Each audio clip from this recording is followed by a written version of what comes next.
But what about this man? Kyle Kirkwood. Radio check there, Kyle? Yep, 10-4. Green, green, green.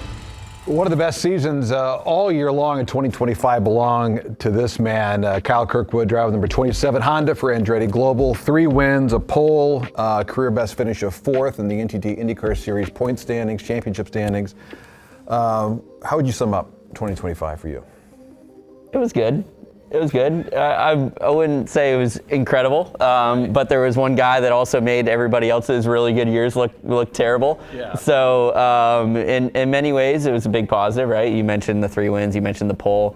We had a lot of other close finishes, but still nowhere close enough for the championship. So it takes away a lot of the positives that we had. But in many ways, if you look at it year over year, we had a very solid season. That other guy you're speaking of, he was off the charts, though. I mean, that's one of those years that hasn't happened really in decades. So it's crazy. It is, yeah. And we're talking about Alex Palou. Yeah, I figured that out. I think people know his name. Try not to mention him. He's like, guy. Voldemort to me. You can't mention his name. No, I'm kidding. But no, he's a lot of people they tend to say that the season has been boring in a sense, right? Because they're like, oh, Alex Palou won again or whatever it might be. But these are the times that are legendary. Utter perfection once again from Alex Palou. 8 wins in a season. People look at it as negative, but I think there is positives. Oh, it's historic, really. Yeah, it's historic. When exactly. you think about it. Exactly. All right, so given the year coming off for you in 2024, going into 2025, did you have something to prove? I wanted to win. That was probably the biggest thing, because we went winless in 2024 after I won 2 races in 2023, right? Colton got a couple wins that year, and we were close on a handful of accounts, but we just never executed, right?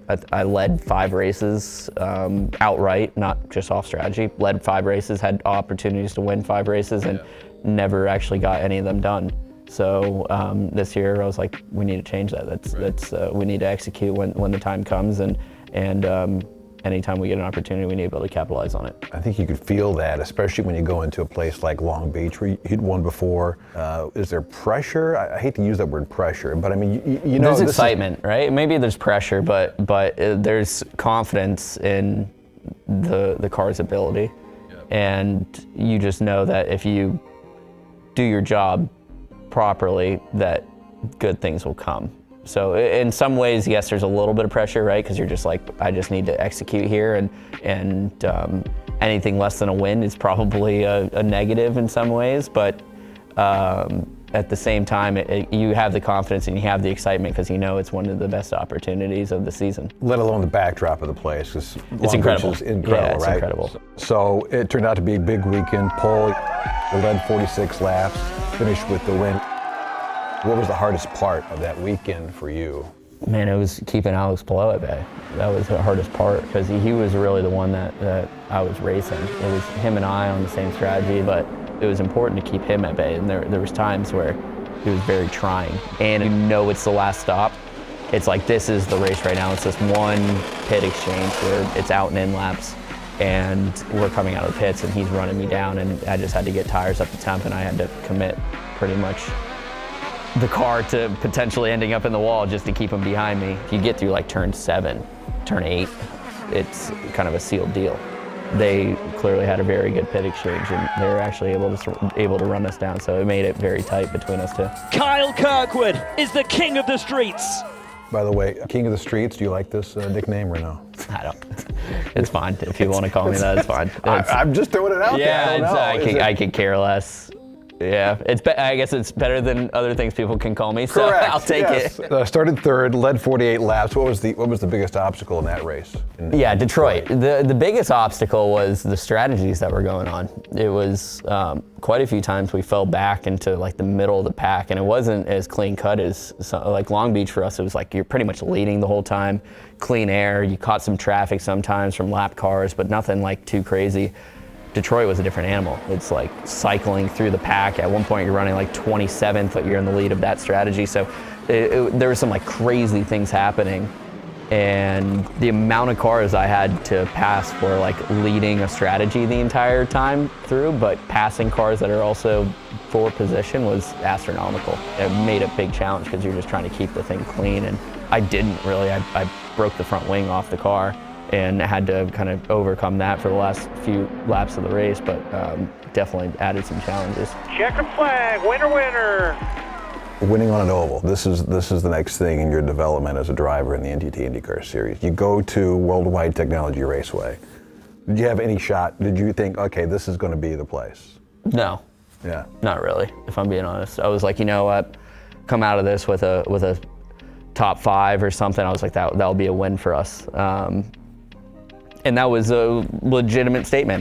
That's realistically where we were, right? I think we qualified just inside the top 10. You qualified 10th. Okay, yeah. So qualified 10th, and I was like, you know what, if we move forward from here, top 5 would be a win on this weekend. If we're being honest, the Penske cars were rocket ships. McLarens were also very fast that weekend. If it wasn't for kind of the seas parting with all of them, we didn't really have a shot. So in many ways, we just kept our nose clean. We did the right things at the right times and ended up ahead of some of those guys with some luck involved. I was going to ask you, so what was the difference then? A bit of luck. Luck. Okay, well, there you go. A bit of luck, yeah, if I'm being honest, right? A lot of the good cars went out. Hey, so. in racing, sometimes you just need that, right? Yeah, exactly. A lot of people say it's better to be lucky than good. So in that case scenario, I would rather be lucky. But I think within the world of racing, people maybe respect me a little bit more because I've won on an oval. You know, a lot of people say like you're not an IndyCar driver unless you win on an oval. Now I have. So I think for the general perception, maybe it's better. It probably is, right? But for myself, I mean, I knew I was capable of doing so, and I don't think that changes. Your season last year was almost in 2 halves. The first half, you get a couple wins together. There's a lot of momentum. A lot of people are talking about you. Then what happened after that, after Detroit? Not many good things, if I'm being honest. We had some solid races, right? The good thing about me is I can forget a lot of the bad things that happened, and now I'm forgetting it. So that's good. But we had some good races that were mixed in there too. Right. Yeah, like Toronto was good for us. I think we should have finished like 1, 2, 3 on the podium there. Strategy didn't work out. We finished, I think, 4th, 5th, 6th instead. Road America was great. Mid-Ohio was a solid race. But then we had some nightmares too. Like Laguna was a nightmare. Iowa was a nightmare. Portland was even a bigger nightmare than all of those. Tough day, pal. P20. Definitely not what we wanted, but so be it. We just kind of can't put our finger on things where we don't understand where the pace went. And that's ultimately what held us back from fighting for 2nd place in the championship. But I felt like we weren't going to give up 2nd place after how good of a mid portion of the season that we had. But it kind of trickled away from us there, which I'm happy with the performance that we had this year. I'm happy that we finished 4th. I'm happy with the wins, but I'm a little bit disappointed in that because we did have a really good run going. So many good things happening, though. Do you have momentum heading into the non-racing season, heading into 2026? I guess what will it take to capture that again? For sure. I think even though I think there was a lot of positives to take away from our season, right? Our performance at some of the courses went up exponentially. Some of them went down a little bit. Adding a street course at Arlington. Yep, that's going to be big for us, right? I think the new street course at Toronto might even be better for us. Yeah, in Markham, Ontario. That's one thing that I think Andretti does very well is predicts and simulates new racetracks and comes up with a baseline setup that is very solid. If you look at Detroit, when we went back to downtown, we were phenomenal there, right off rip. We were so good. And then we go back to Nashville on the oval. Phenomenal at the oval last year for the first time. I think they do a really good job of coming up with that baseline setup. So having new circuits on the calendar is advantageous for us, I believe. Your first year, you finished 24th in points. Second year, you finished 11th. Year before that, 7th. Now 4th. Mm-hmm. I mean, keep cutting it in half. Hopefully, that's kind of the that's how it's working out. It's an currently. upward trajectory, though, yes, right? It so is. That's got to make you feel good. It does, yeah. And crunching the numbers, I mean, I can't tell you where we were last year on street and road courses, but I think this year, I think we were 3rd or 4th on street and road courses, and where we lacked a little bit was on the ovals. Even though we won at an oval, I think our performance was like 12th on ovals. So that kind of pinpoints what we need to do, I think, for next year. But it's definitely big positives to take from it. And like you said, upward trajectory. I think the team is on an upward trajectory. We're learning a lot of resources. With Dan now taking the reins with our team now, I think he's done a phenomenal job, right? I think coming in as our new owner and pushing things from many different angles to better everyone on the team, and I think he's done a really good job, and I can see a lot of progress happening, and now we get an actual off season to work with him, and I think it's going to be really good. To your point, we know Colton's plans now for 2026. Will Power is coming in. Yep. What's the dynamic going to be? I think it's like? going to be great. I love Will. Despite what people think, like people think out there that like, oh no, they hate each other because of what happened in Detroit, but if you're one of us or you're like one of the drivers, we all know that Will loses his head sometimes, and I think he's fine accepting that we say that about him. But at the same time, like he's one of the most. The first to tell you that. Yeah, though, he right? will. And he told me that after. He's like, dude, honestly, I have no idea what I was doing there. He's like, I just like got connected with you. He's like, you know what? I'm gonna start pushing you. Like, right. And that was his only explanation. And I'm like, that was the most Will explanation I've ever gotten, and I'm like, I can't get mad at that. So right. It was honest. Yeah, exactly. So I mean, it's honestly great. I think he has probably on par with Dixon the most knowledge in the sport, right? And as a driver, and I think he's going to be able to come in and help us shape the team that we're looking for in many different aspects. And you know what's good is some of the places that we've been struggling at, he's been so good at, right? Like Portland, won there the past couple of years. Some of these short ovals, Iowa, phenomenal there. So hopefully he can come in and kind of guide us in the direction that we need. Do you assume a bit of a leadership role among the three drivers, amongst the team, or? We've had a really kind of common or level playing field across the team, right? I think in the past, right? Where Colton is obviously, he's the most seasoned driver on the team, I think. I mean, him and Marcus really were. But he's also been with the team for the longest, yet he's the youngest, so he kind of equals back out. I've recently gotten more wins, so I kind of got back up to maybe Marcus's and Colton's level, and then Marcus is the guy with one Indy 500, 2 second places if you count this year. We've always had that level playing field. I think Will is now kind of coming in, and he has more knowledge than all of us, but he's new to the team, so I see it being pretty level with all of us, but I do think that me and Marcus are going to look to Will quite a bit for some help, because he's the one that ultimately has the knowledge that we just do not have in this sport. It's institutional that you just can't make up. You can't. Exactly. When something like that rolls in, you have to take it in. Exactly, and we're going to take advantage of his leadership and however we can.